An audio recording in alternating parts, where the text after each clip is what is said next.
Every software team has a graveyard. You won't find it on any roadmap, but it's real. And it's full of the same thing: beautiful designs that died on the way to becoming code. A designer spends a week perfecting a screen. They hand it off. And then an engineer rebuilds the entire thing from a screenshot. By the time it ships, it has quietly become a different product. The colors drifted, the spacing's off. That gap between the design and the code has cost this industry billions of hours. And this week, Anthropic quietly deleted it. Let's be honest about why that gap exists in the first place. Design tools speak in pixels, code speaks in components. A mockup is just a picture of an interface. It doesn't know that your button is a real button with real states, real spacing, and real brand rules. So every handoff is a translation, and every translation loses something. The component your team spent a year perfecting gets reinvented, slightly wrong, on a random Tuesday afternoon. Multiply that across every screen, every sprint, and every team, and that's the tax. Nobody ever put it on the invoice, but everybody pays it. Here's the setup.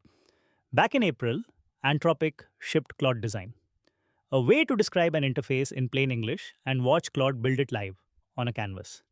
It was genuinely useful, but it had the same disease as every other AI design tool. It didn't know your design system. It burned through tokens like crazy. And the handoff to real code was still, somehow, a screenshot. This week's update goes straight at all three of those problems. And the third one is the headline. Problem 1: the AI slop look. You know it the second you see it. The generic purple gradient, the rounded everything, the interface that looks like every other AI demo on earth. That happens because the model is just guessing at a style. The fix is almost embarrassingly obvious. Give it your real design system. You can now import one straight from a GitHub repo, your design files, or a raw upload. Your colors, your type scale, your spacing, your actual components. And here's the part that matters. Claude doesn't just glance at it. In Anthropic's own words, it builds with your components, checks its output against your design system, and makes corrections before you ever see it. It grades its own work against your brand first. And for a company, an admin can lock one approved system. So every output from every person stays on brand automatically. Problem 2: control. The old way to fix one wrong margin in an AI design was to type another paragraph and pray. Reprompt, reroll, and hope it doesn't break the three things you already liked. That is over. The canvas is a real editor now. You drag, you resize, you align. Direct, fine-grained control over every single element. And Claude updates the underlying code to match. One of Anthropic's own product managers tested the new editing and gave it a one-word review: fire. It's the difference between negotiating with a slot machine and just moving the box where you want it. Now the big one: the handoff itself. This is the part that actually kills the graveyard. There's a new command inside Claude Code: /design sync. Run it, and it pulls your design system into your code base. So when you build, you're building from your real components, not hallucinated markup. And it works the other way too. When a design is ready, you hand it to Claude Code, and instead of starting over from a screenshot, Claude Code continues from your existing work.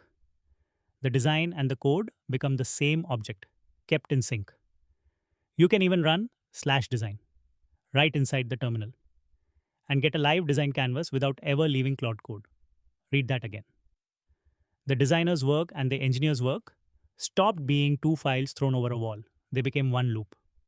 That wall, the one the entire industry built its workflow around, is just gone. Okay, but here's the objection every real user has. This sounds expensive. And honestly, they were right. Early testers found that Claude Design could eat more than half of an entire week's token budget, just building one design system and one prototype.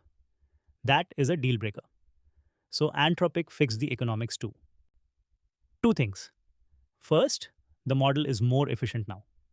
The average turn uses fewer tokens for the same result, and Anthropic says errors are down sharply.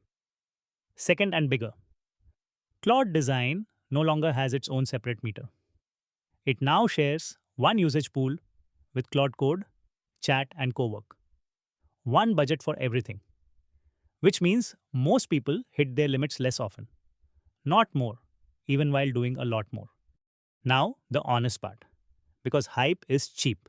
Does it fully deliver for everyone? No. When a designer and an engineer actually put this through real work, they didn't completely agree. The wins are real. On brand output, a true two-way bridge, an editor you can finally control.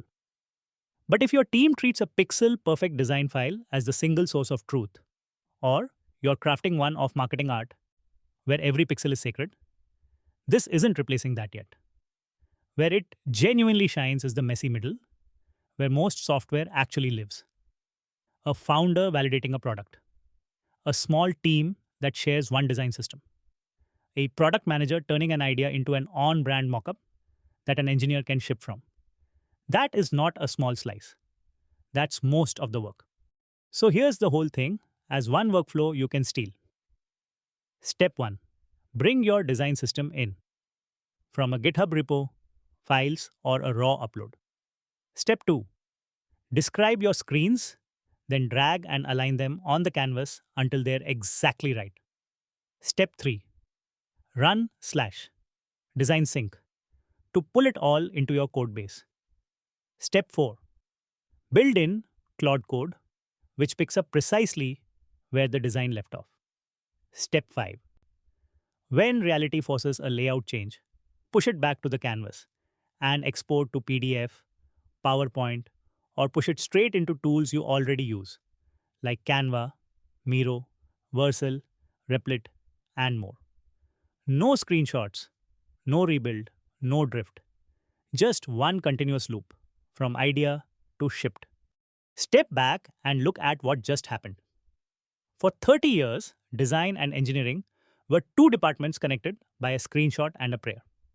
One company just turned that wall into a doorway and made it free with a subscription you might already be paying for. It's in beta on Pro, Max, Team, and Enterprise right now. If you build software or you're one person trying to build a real product alone, this is the kind of shift that quietly resets what a small team can do. I break down moves like this every single week.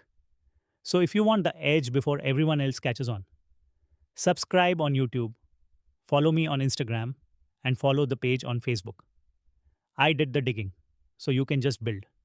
I'll see you in the next one.